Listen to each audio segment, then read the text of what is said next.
Bismillahirrahmanirrahim. Assalamualaikum warahmatullahi wabarakatuh.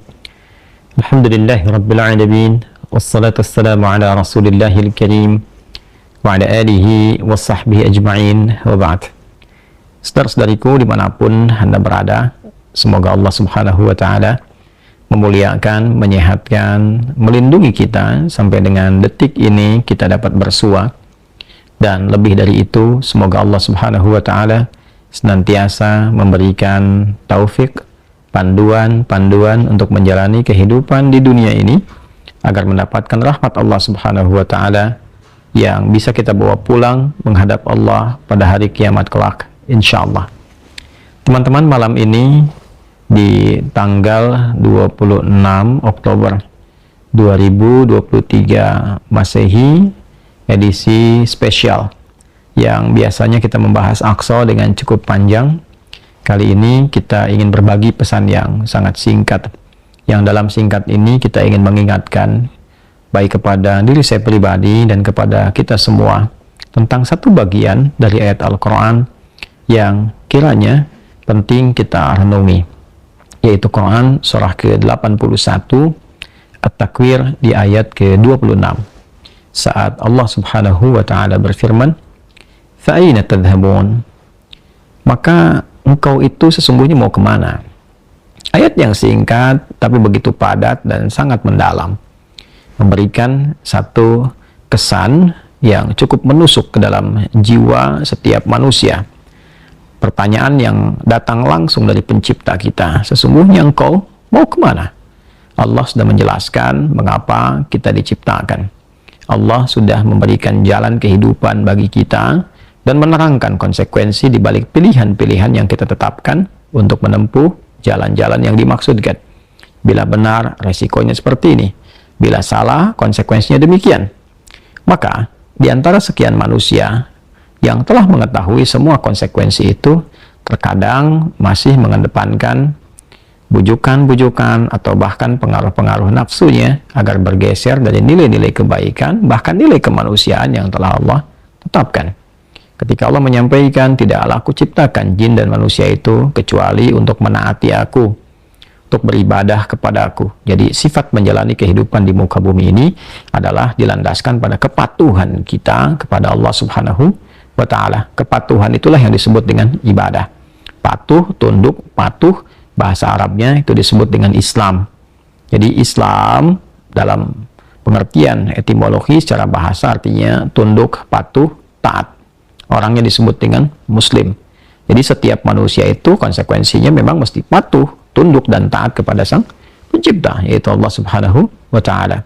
Karena itu ketika Allah menyampaikan di dalam firman-Nya, "Wa ma khalaqtul jinna wal insa illa liya'budun." Tidaklah aku ciptakan jin dan manusia itu kecuali untuk menjadikan seluruh aktivitasnya agar menaati Allah Subhanahu wa ta'ala, dijadikan sebagai ibadah.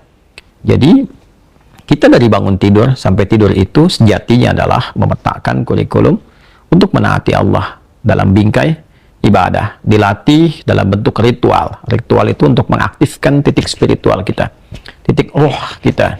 Segala yang terkait dengan roh disebut rohani. Jadi dalam diri kita ini ada spiritnya, ada rohnya. Dan itu adalah titik latihan pertama untuk mengaktifkan ya titik-titik kebertuhanan. Jadi ketika Allah sampaikan, tidaklah aku ciptakan engkau kecuali untuk menaatiku. Nah, titik ketaatan itu ya disebut dengan titik ritualnya. Ibadahnya ibadah ritual, ya keadaannya keadaan spiritual, itu yang penting kita aktifkan dulu. Itu sebabnya diminta kita sholat untuk mengoneksikan diri kita, mengaktifkan sinyal itu dengan Allah Subhanahu wa ta'ala, dengan Sang Pencipta. Sehingga ketika terkoneksi, terbangun kesadaran dari dalam diri kita sebagai sebuah fitrah. Nanti kesadaran itu yang akan membimbing bagian dari sifat intelektual kita, titik intelektual, ya IQ itu, ya intellectual question. Kemudian nanti titik fisik kita, physical question. Jadi nanti yang menggerakkan adalah titik spiritualnya. Ini yang memberi perintah.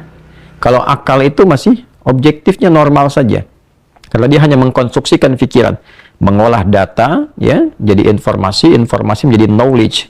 Knowledge itu yang akan diteruskan kepada fisik untuk dieksekusi. Ya, bagaimana nanti lisan bicara? Seperti apa konstruksi bicaranya? mengatur katanya bagaimana, memilihnya seperti apa, menjelaskannya bagaimana. Tapi perintah untuk melakukan itu sumbernya dari sini. Ya, dari titik terdalamnya. Di dalam itu cuma ada dua. Ada jiwa takwa, ada jiwa fujur. Fa'alhamaha fujuraha wa taqwaha. Maka di dalam diri manusia itu, di titik paling dalamnya itu, ada nilai kebaikan, disebut dengan takwa, karakter moral kebaikan. Ada yang buruk disebut dengan fujur. Nama lainnya disebut dengan nafsu.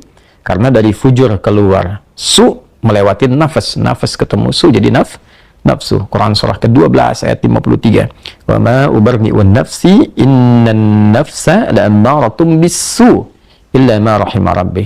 Maka semua tindakan kita, menatap, mendengar, berbicara, bertutur, sampai dengan berjalan, ujung kepala sampai ujung kaki, yang kita jadikan sebagai bagian dari perangkat beraktivitas itu, semua tatanannya, perintahnya, kalau tidak dari takwa, adalah dari fujur. Kalau bukan dari sifat baik, sifat buruk yang bersumber dari nafsunya. Maka semua kegiatan yang kita desain dalam setiap hari itu, kita tata. Dan Allah tanya, baik, engkau untuk apa bekerja? Ya Allah, saya ingin mencari rezeki. Baik, bagus. Untuk dapat uang. Setelah dapat uang mau kemana? Pengen kaya. Setelah kaya mau ngapain? Beli ini, beli itu. Setelah itu mau ngapain? Ditanya terus sampai ujungnya. Fa'aina tadhhabun? Sampai ke titik puncaknya. Kalau kamu sudah meraih apa yang kamu inginkan itu, harta sudah banyak, terkumpul, sudah mewah, rumah sudah megah, mobil melimpah, hidup juga kaya begitu rupa, terus mau ngapain? Ya.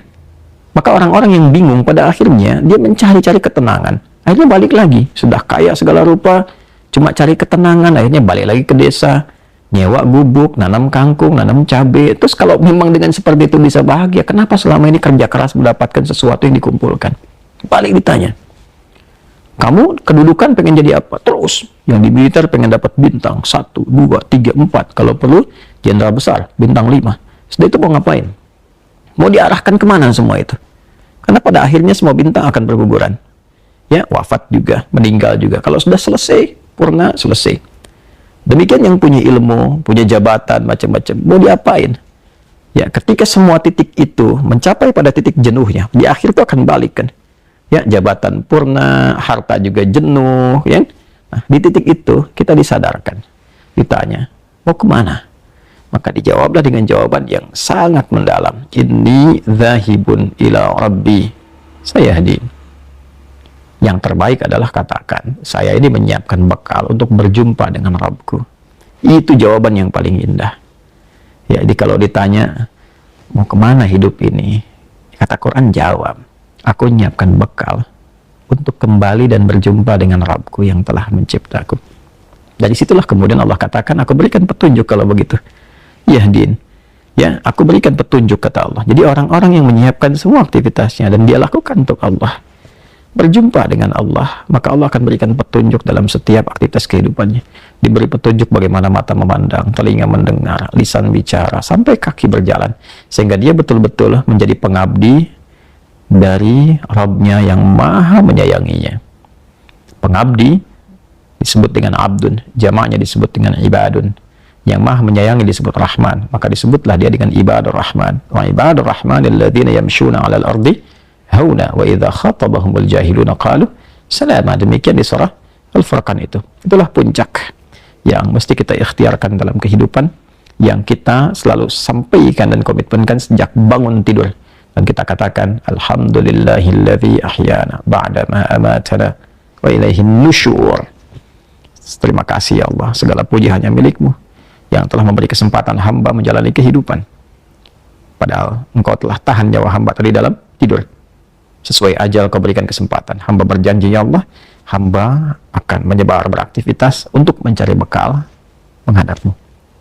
Saudara-saudariku, sedalam, sejauh, sebanyak kegiatan, aktivitas jabatan yang telah kita kumpulkan, harta benda, pengetahuan, sampai detik ini, apakah betul-betul sudah kita siapkan sebagai bekal untuk bertemu dengan Allah?